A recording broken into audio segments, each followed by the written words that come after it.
Hi, Goddess of Love. Here again. Kamusta kayo dyan mga goddess ko? So, yeah, another reading tayo today for you mga water signs, Cancer, Scorpio, and Pisces, no? Tingnan natin what's your current situation. Ano yung makukuha nating cards for you. Kung love, romance ba yan, family, or anumang sitwasyon, no? Tingnan natin, no? Ano bang current situation ninyo mga water signs. So, let's start with you, Cancer. So, kamusta kayo dyan mga Cancer natin? Let's see. What's your current situation? No, kuha tayo dito ng 3 cards for you, Cancer. Tingnan natin. Current situation for Cancer, please. No, tingnan natin. 3 cards for Cancer.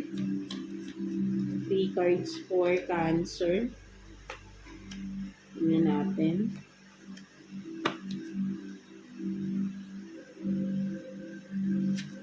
So you have this racing, no? Racing, running, avoiding,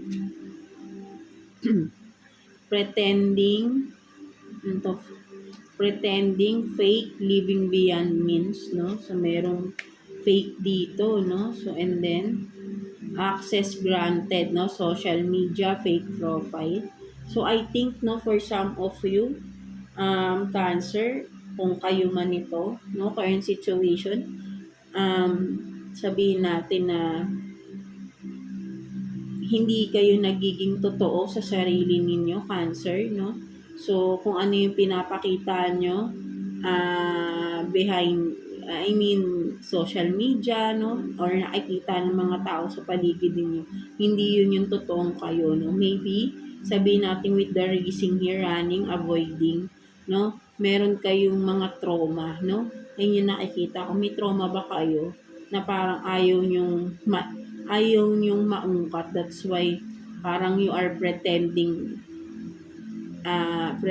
to be someone else, no? Parang ayaw nyong ipakita kung sino talaga kayo, no? Something like that, no?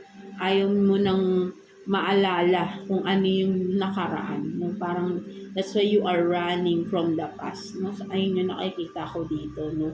So, yeah, or maybe there is someone around you na ganito, no? Running from the past, running from who they really are, no? Pretending na hindi naman talaga sila yun, no? Fake profile, fake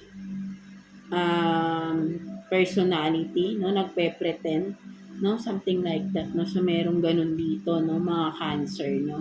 So, kung saan kayo mag-fit doon, no? Just take what's resonate, no? So, let's see. Kuha pa tayo ng additional cards for you, Cancer. Tingnan natin. Kuha tayo dito ng another 3 cards for you, Cancer. No? For your current situation. Sino ba yan? No? Tingnan natin. Ano pang meron? Additional messages, no? Current situation. So, may nahulog na. Sige, kunin natin yan. 2 more cards for Cancer, please. Na natin.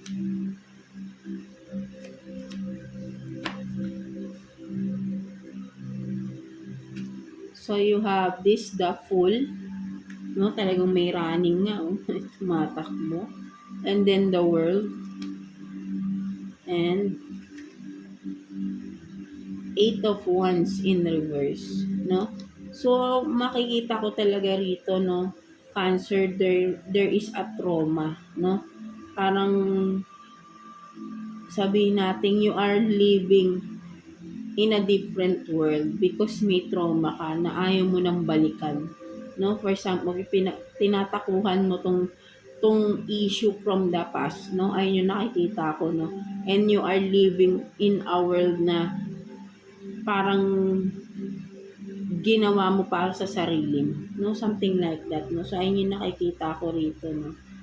Meron kang mga traumas from the past, meron kang issues na talagang hanggat maaari ayaw mo nang maalala, no? Something like, but then hindi pa rin, no?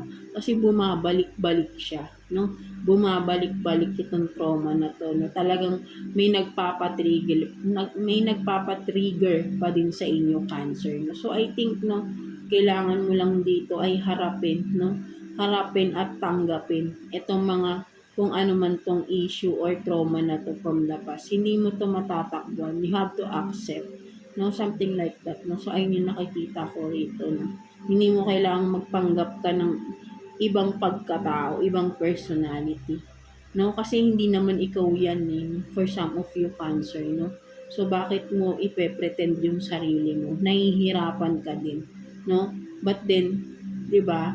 Magpakatotoo ka lang sa sarili mo at tanggapin mo, no? Kung ano yung meron sa pagkatao mo. Something like that, no? So, ayun yung nakikita ko rito, no? Parang may pilit kang tinatago sa sarili mo na ayaw mong makita ng ibang tao, mga Cancer natin, no? So, let's see what's the message advice sa'yo ni Universe, no? Mga Cancer natin. Let's see. Kuha tayo dito ng 3 cards. I mean 2 cards for you, Cancer, no? Message advice for you ni Universe. Tingnan natin. 2 cards for Cancer.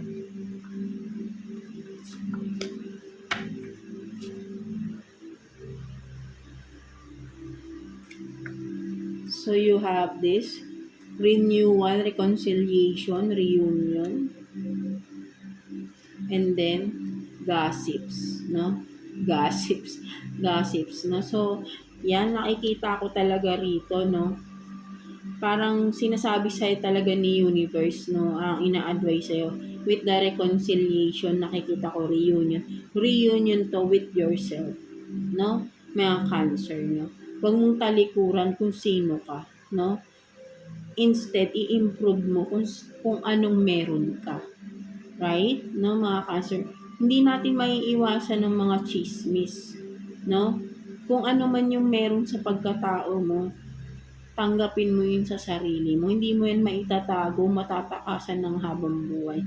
Wag mong pakialaman, wag mong hayaan mo, no, kung ano man itong makikita nila sa iyo sa totoong pagkatao mo, hayaan mo sila kung pag chismisan ka nila iniisip mo palagi ibang tao, paano naman yung sarili mo?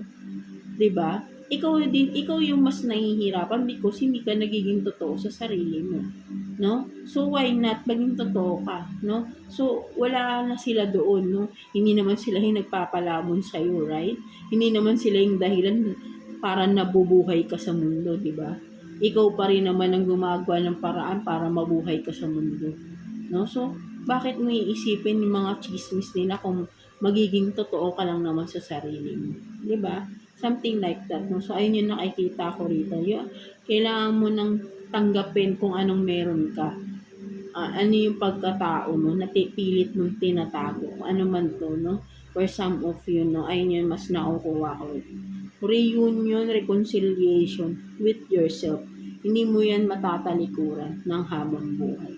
No? So, yeah, that's it for you mga Cancer. No? So, I hope na naka-resonate kayo sa reading ninyo today. God bless you all and thank you for watching, Cancer.